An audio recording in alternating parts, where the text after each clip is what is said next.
Good day, sir. This afternoon, we're going to discuss the People versus Vallejo case of 2002. This case involves the conviction of Jericho Vallejo for the crime of rape with homicide or the violation of Republic Act 8353 or the Anti-Rape Law of 1997. Objectives: 1. Is to establish the guilt of Jericho Vallejo. 2. Seek justice for the victim. 3. Present admissible evidence. 4. Uphold the rule of law. And 5. Set a precedent for similar cases in the future. People versus Vallejo case of 2002.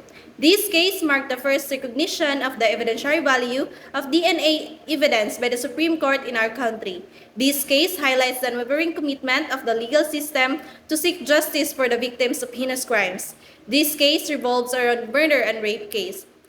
Background of the case.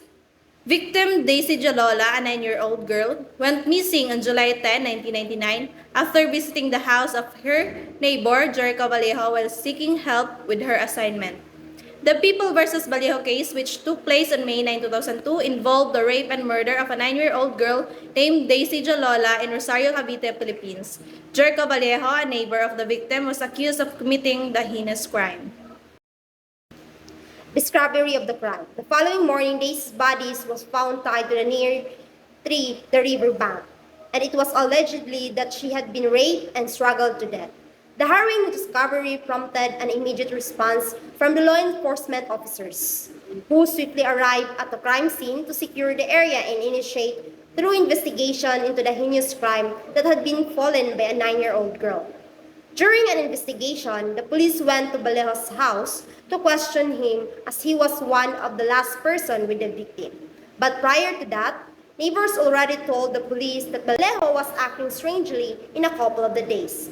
By the police requested for the clothes of Vallejo were the Daisy's disappeared. DNA analysis.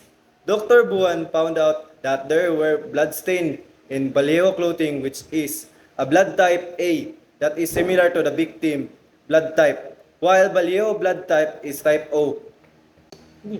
Dr. Pet Byron Buan, a forensic biologist of NBI, took a buccal swab from Vallejo and the vaginal swab from Daisy body for DNA testing. Confession. Vallejo made oral and written confession to Mayor Renato Abutan and NBI forensic biologist Pet Byron Buan. Respectively, the confession were deemed admissible as they were freely and voluntarily given.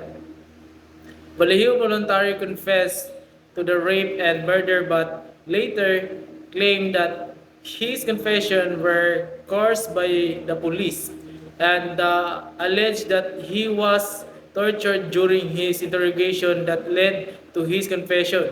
He argued that his confession was not voluntary and should be deemed admissible as evidence. Court proceedings. During trial, Vallejo was found guilty by the trial court and sentenced to death. The court considered the DNA and other circumstantial evidence in establishing his guilt. He was found guilty with a criminal case in the violation of RA 8353 Anti-Rape Law of 1987. Appeal and Supreme Court decision. Vallejo appealed the conviction, arguing that the DNA evidence was unreliable and his confession were coerced.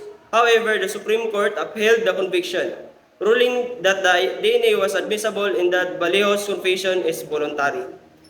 So, the significance and importance of DNA analysis in solving a case.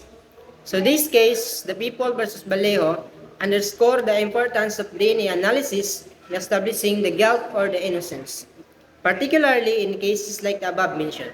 Helps to seek justice for victims of heinous crimes, identification of suspect, corroborating evidence, and exonerating the innocent. So the court decision in this case established the reliability and admissibility of DNA evidence, setting a precedent for future involving similar crimes.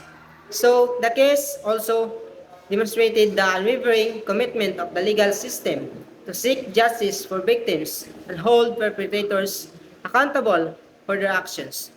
Ultimately, Vallejo was found guilty of rape with homicide and sentenced to death. So the case served as a reminder of the importance of thorough investigations The significance of DNA analysis in criminal proceedings and pursuit of justice for victims and their families. So the People versus Vallejo case stand as a testament to the dedication of the legal system in ensuring a fair and impartial trial, upholding the rule of law and seeking justice for victims of heinous crimes.